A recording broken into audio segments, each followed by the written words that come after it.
ನಾನು ಮಾಡ್ತೇನೆ. ಸರ್, ಈಗ ಪೆಟ್ರೋಲ್ ಮತ್ತು ಇದೆಲ್ಲ ಕಂಟ್ರೋಲ್ ಮಾಡಬೇಕು ಅಂತ ಹೇಳಿ ಪ್ರಧಾನಿಗಳಿರೋದ್ರಿಂದಾಗಿ ಜನಸಾಮಾನ್ಯರಿಗೆ ವಹಿವಾಟಿಗೆ ಸಮಸ್ಯೆ ಆಗ್ತಾಯಿದೆ ಅಂತ ಒಂದು ಆಕ್ರೋಶ ಏನು ಬೆಳವಣಿಗೆ ಆಗುತ್ತೆ ನೋಡಿ. ಅದಕ್ಕೆ ಸರ್ಕಾರಗಳಿದೆ, ಪ್ರತಿಪಕ್ಷ ಇದೆ, ಅವರು ಮಾತಾಡ್ತಾರೆ. ನಾನೀಗ ಸಂವಿಧಾನದ ಪೀಠದಲ್ಲಿ ಕೂತು ಅದಕ್ಕೆ ಬಗ್ಗೆ ನಾನು ಏನು ಕೂಡ ಮಾತಾಡಲಿಕ್ಕೆ ಹೋಗೋದಿಲ್ಲ.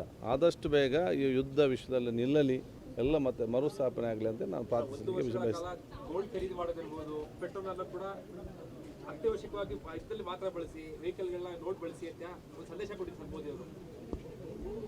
ಅಂದರೆ ಜನಸಾಮಾನ್ಯರ ಮೇಲೆ ಅದು ಸಾಕಷ್ಟು ಪ್ರಭಾವ ಬೀಳುತ್ತೆ.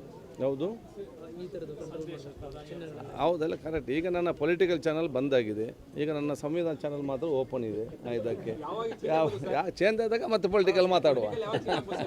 ಯಾವುದು ಅದಕ್ಕೆ ಚಾನಲ್ ಬಂದಾಗಿದೆ, ಗೊತ್ತೇ ಇಲ್ಲ ಏನು ನಡೀತದೆ ನನಗೆ ಗೊತ್ತೇ ಇಲ್ಲ. ನನ್ನ ಕೆಲಸ ಅದು ಕೂಡ ಗೊತ್ತಿಲ್ಲ. ಇದರಲ್ಲಿ ಇದು ಬಂದಾಗುವಾಗ ಅದು ಆನ್ ಆಗ್ತದೆ ಅಲ್ಲಿ. ಸಂಪುಟ ಇರುತ್ತಲ್ಲ ಸರ್, ಆ ಟೈಮಲ್ಲಿ ಏನಾದರೂ ಚೇಂಜ್ ಆಗ್ಬೋದು? ಯಾರಿಗೆ ಗೊತ್ತು, ನಮಗೇನು ವಿಷಯ ಗೊತ್ತಿಲ್ಲ ಅಲ್ಲ. ಮತ್ತೆ ಬರ್ತೀರಲ್ಲ ಇವತ್ತು. ಬಹುಶಃ ನಮ್ಮ ಈ ಭಾರತ ದೇಶದಲ್ಲಿ ಬೇರೆ ಬೇರೆ ರಾಜ್ಯಗಳಿದೆ, ಬೇರೆ ಬೇರೆ ಒಂದು ನಮ್ಮ ಕೋಡ್ ಆಫ್ ಪ್ರೊಸೀಜರ್ಸ್ ರೂಲ್ಸ್ ಎಲ್ಲ ಬೇರೆ ಬೇರೆ ಕಡೆಗಿದೆ. ಕೆಲವು 80% ಕರೆಕ್ಟ್ ಇದ್ದರೂ ಕೂಡ ಕೆಲವು ಒಂದೊಂದು ರಾಜ್ಯದಲ್ಲಿ ಒಂದೊಂದು ಸಿಸ್ಟಮಲ್ಲಿ ನಡೀತಾ ಇದೆ. ಇದರ ಬಗ್ಗೆ ಬಹುಶಃ ಒಂದು ಲೋಕಸಭಾ ಸ್ಪೀಕರ್ ಒಂದು ಕಮಿಟಿ ಮಾಡಿದ್ದಾರೆ, 6 ರಾಜ್ಯಗಳ ಸ್ಪೀಕರ್ಗಳ ಕಮಿಟಿ. ಅದರಲ್ಲಿ UP ಸ್ಪೀಕರ್ ಅವ್ರನ್ನ ಅಧ್ಯಕ್ಷತೆ ಮಾಡಿ ನಾನೊಬ್ಬ ಸದಸ್ಯರು ಮತ್ತು ಡೆಲ್ಲಿ, ಅದು ಬಾಂಬೆ ಮತ್ತು ಹಿಮಾಚಲ್, ನಾಗಾಲ್ಯಾಂಡ್ ಈ ಸ್ಪೀಕರ್ ಸದಸ್ಯರಾಗಿದ್ದಾರೆ.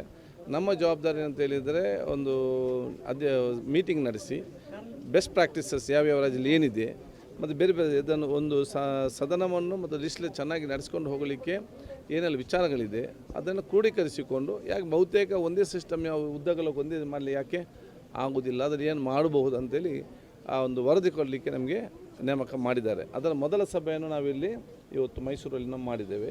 ಇವತ್ತು ಅದರ ಬಗ್ಗೆ ಚರ್ಚೆ ಆಗಿದೆ. ಅದಕ್ಕೆ ನಾವು ಅಧಿಕಾರಿಗಳಿಗೆ ಕೂಡ ಅದರ ಸೂಚನೆ ಮತ್ತೆ 3 ಗಂಟೆಗೆ ಹೇಳ್ತಾರೆ. ಮುಂದೆ 2-3 ಮೀಟಿಂಗ್ ಆದ ನಂತರ ಬಹುಶಃ ವರದಿಯನ್ನು ನಾವು ಸಲ್ಲಿಸ್ತೇವೆ. ಇದು ಭವಿಷ್ಯದ ಜನಾಂಗಕ್ಕೆ, ಭವಿಷ್ಯ ಜನಪ್ರತಿನಿಧಿಗೆ, ಭವಿಷ್ಯ ಶಾಸಕಾಂಗಕ್ಕೆ ಇದೆಲ್ಲ ಕೂಡ ಪ್ರಯೋಜನ ಆಗುವಂಥ ವಿಚಾರ ಇವತ್ತು ಇದೆ. Thank you. ಯಾವುದು ನ್ಯೂಸ್ ಫಸ್ಟ್, ನಿರ್ಭೀತಿಯಿಂದ ನಿಮ್ಮ ಪರವಾಗಿ.